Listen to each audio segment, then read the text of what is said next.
किस्मत वाले वो माता पिता हैं जिनके बच्चे सेवा करते हैं। याद रखना, जिनके बच्चे आज्ञाकारी हैं वही माता पिता सबसे अमीर हैं आज के युग में। जो बच्चे अपने माँ बाप की आज्ञा का पालन करते हैं और जो माँ बाप के चरणों की सेवा करते हैं वही माँ बाप सबसे अमीर हैं। तो आप अपने माँ बाप को अमीर बनाना चाहो तो माँ बाप की आज्ञा का पालन शुरू कर दो, आपके माँ बाप अपने आप अमीर हो जाएंगे। इसलिए हर पुत्र को अपने माँ बाप की आज्ञा का पालन करना चाहिए। देखिए ना, आजकल के बच्चे अपनी संस्कृति से किसी पीछे चले गए हैं, भूल गए हैं कि आप यहां जन्म क्यों लिए हैं। आप अच्छे डॉक्टर बनो, अच्छे जज बनो, आप अच्छे पद पर जाओ, प्रतिष्ठित बनो, खूब पैसा कमाओ, पर माँ बाप की सेवा करते रहो और सनातन संस्कृति से जुड़े रहो, भगवान को याद रखे रहो। इसमें नुकसान क्या है? हम तो कहते हैं कि आप चांद तक जाओ, बहुत बड़े साइंटिस्ट बनो, वैज्ञानिक बनो, शोधकर्ता बनो, पर भगवान को याद रखते हुए, माता पिता की सेवा करते हुए यदि आप अपने लक्ष्य की प्राप्ति करें तो नुकसान क्या है? क्या नुकसान है? हम कोई आपको पढ़ने लिखने का थोड़ी मना करते हैं। पढ़ो मन लगा के, अपने आप को सफल व्यक्ति बनाने में तो खूब पसीना बहाओ, पर माँ बाप को कभी मत बिसारो और अपने भगवान को, जिसने तुम्हें ये शरीर दिया है, उसे मत बिसारो।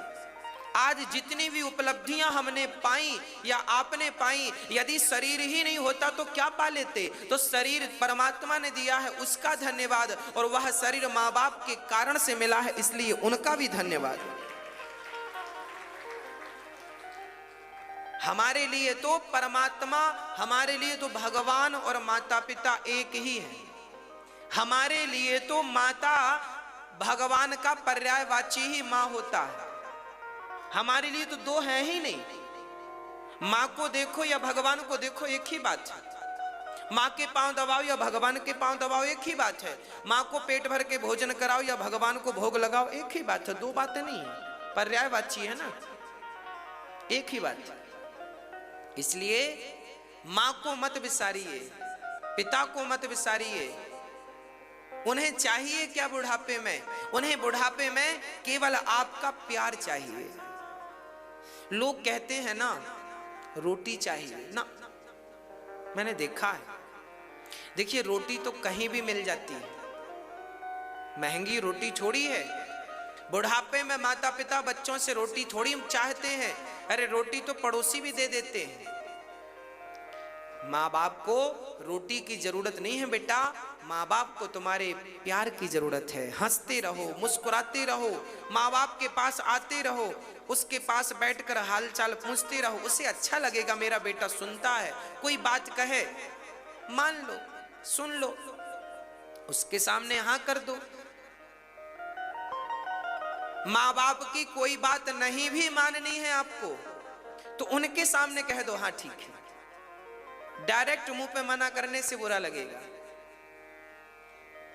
यदि नहीं भी माननी, चलो माँ बाप कह रहे हैं कि बेटा ये कर लो, और आपको लग रहा है कि ये बात माता पिता की गलत हो रही है, वो नहीं समझ रहे हैं सब्जेक्ट को, तो कोई बात नहीं, हाँ कह दो, बाद में अपने ढंग से काम करो, पर उनकी आज्ञा का पालन हो। ज्यादा देखिए, मैंने 10 आज्ञा आपको दी और 10 में से यदि आपने मेरी 5 आज्ञा मान ली तो भी मुझे संतोष रहेगा। चलो 5 नहीं मानी तो 5 तो माना। तो माँ बाप की बात मानते रहा करो। वैसे माँ बाप कोई बहुत पहाड़ पेलने को तो बोलते नहीं, पहाड़ में धक्का मारो, कोई बहुत कठिन काम तो माता पिता देते नहीं है। आप समय निकालो 2 मिनट का, माँ के चरणों में बैठ जाओ और माँ के चरण जरा दबा दो, पिता के चरण दबा दो, जरा माँ बाप की सेवा कर लो, उन्हें अच्छा लगेगा। अरे भाई, पढ़ाई की है ना तुमने, किस लिए की है? केवल पैसा कमाने के लिए? तो पैसा कमाने के लिए पढ़ने की क्या जरूरत थी? वैश्या तो नहीं पढ़ी थी, वो भी पैसा तुमसे ज्यादा कमा रही है। यदि तुमने पैसे कमाने के लिए पढ़ाई की है, लक्ष्य तुम्हारा पैसा है, तो पैसा तो बिना पढ़े लिखे लोग भी तुमसे ज्यादा कमा लेते हैं। तो पढ़ाई का अर्थ पैसा नहीं है, पढ़ाई पैसा नहीं देती। विद्या ददाति विनयम, विद्या तो माँ बाप की सेवा करना सिखाती है, समाज की सेवा करना सिखाती है। विद्या वही विद्या है जो आपको भगवान से जोड़ दे, जो भगवान के साथ साथ समाज की सेवा में आपकी विद्या का उपयोग हो, वही तो विद्या है। मैं बहुत विद्वान हूं पर सेवा कुछ नहीं करता, तो मेरे विद्वान होने का तात्पर्य क्या है? मैं बहुत विद्वान हूं पर मैं माँ बाप की सेवा नहीं करता, तो मेरे विद्वान होने का क्या तात्पर्य है? क्या अर्थ है उस विद्वत्ता का? आप बहुत विद्वान हैं पर आप अपने माँ बाप को तो पानी नहीं पिलाते गिलास भर, तो आपके विद्वान होने का अर्थ क्या है? विद्वान विद्या जब तुम पहली बार पढ़, मैं जब 6वीं क्लास में गया था तब मुझे ये पाठ पढ़ाया गया था कि विद्या ददाति विनयम, और ये गीता का श्लोक है। देखो गीता हमें सिखाती है कि विद्या नम्र है, और यही गीता बच्चों को नहीं पढ़ाई जाती। गीता ही ये बात कहती है कि विद्या तुम्हें पैसा कमाने की, पैसा कमाओ भाई, विद्वान हो तो पैसा आएगा, स्वाभाविक है।